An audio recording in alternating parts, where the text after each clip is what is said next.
Hello guys, आप सबका फिर से स्वागत है हमारे यूट्यूब चैनल थ्री ट्रेडर्स पे।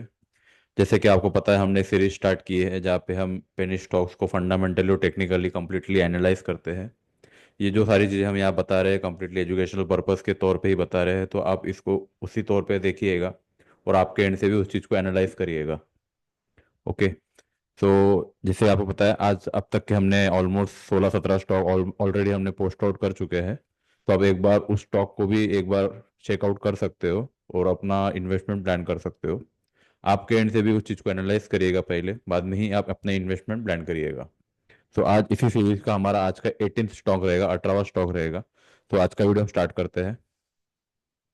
तो आज का स्टॉक है हमारा साउथ इंडियन बैंक लिमिटेड, जिसका करंट प्राइस चल रहा है 25 के around, market capital 6,000 crore, 6,500 crore.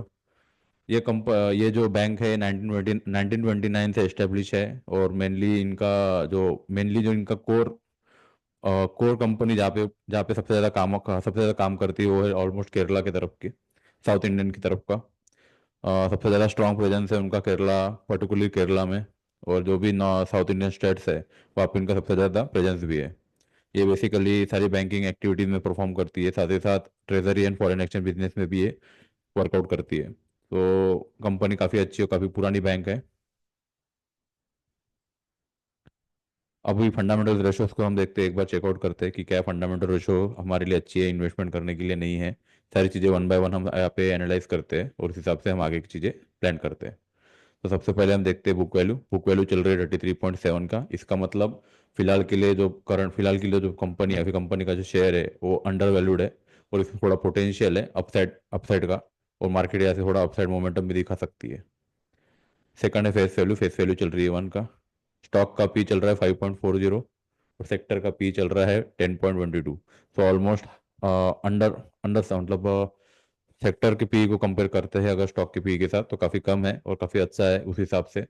तो इसमें भी हमें ग्रोथ पोटेंशियल दिखती है अगर स्टॉक पी के हिसाब से अगर इस चीज़ को एनालाइज करें तो। बाद में आता है प्रॉफिट मार्जिन 160% के अराउंड है।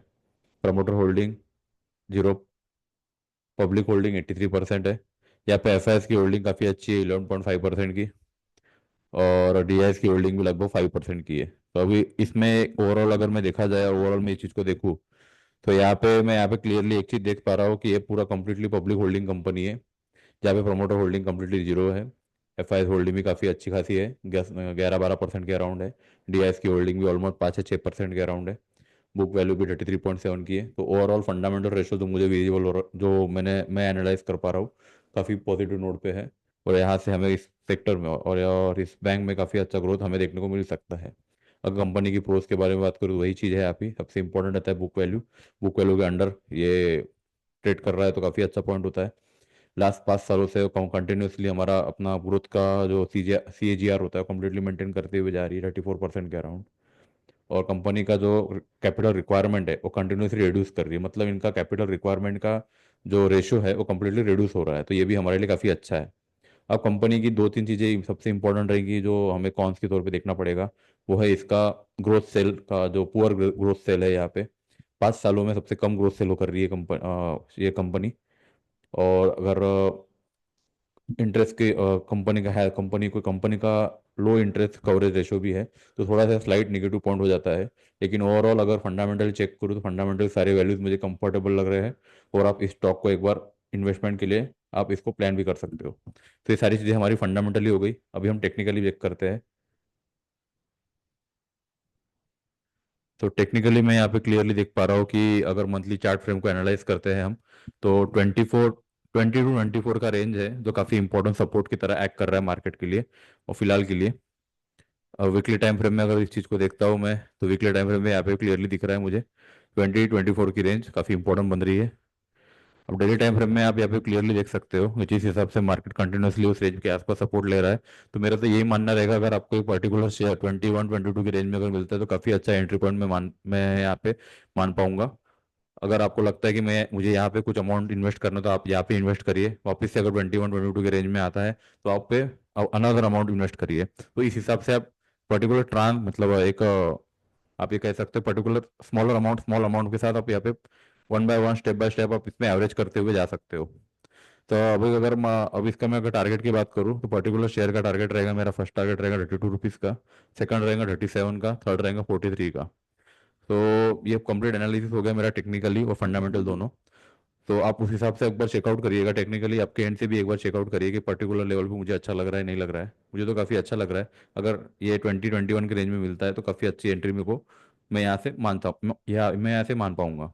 और फंडामेंटली मुझे काफ़ी अच्छा लग रहा है, कंप्लीट एकदम कंफर्टेबल रेशोज है सारे। तो आप एक बार इस चीज़ को एनालाइज करिए, आपके एंड से भी फंडामेंटली चेक करिए, टेक्निकली भी चेक करिए, और इस हिसाब से ही आप अपनी इन्वेस्टमेंट प्लान करिए। उसी बैंकिंग सेक्टर में कई सारी पेयर कंपैरिजन मैं यहाँ पे देख पा रहा हूँ, एचडीएफसी बैंक है, आईसीआईसी है, आईडीबीआई बैंक है, एस बैंक है, साउथ बैंक है, सॉरी इंडसइंड बैंक है, एक्सिस बैंक है, ये सारे बैंकिंग सेक्टर्स है, बैंकिंग सेक्टर की जो शेयर्स है। तो आप एक बार इनको भी चेकआउट करिए। अगर आपको लगता है मुझे कम पी मतलब सॉरी कम मार्केट प्राइस में कोई कोई शेयर मुझे इन्वेस्ट करना है, तो आप एक साउथ इंडियन बैंक को एक जरूर आप देख सकते हो, और उस हिसाब से आप अपना इन्वेस्टमेंट प्लान कर सकते हो। सो डिस्क्लेमर बस यही रहेगा कि जो भी चीज़ें मैं यहाँ बता रहा हूँ कंप्लीटली एजुकेशनल पर्पस के लिए है। तो आप उस हिसाब से इस चीज़ को देखिएगा और अपने एंड से भी एक बार इसको एनालाइज करिएगा, बाद में इन्वेस्ट करिएगा। तो आज के लिए बस इतना ही, मिलते हैं अगले स्टॉक में, सॉरी मिलते हैं अगले दिन एक नए स्टॉक के साथ। Thank you.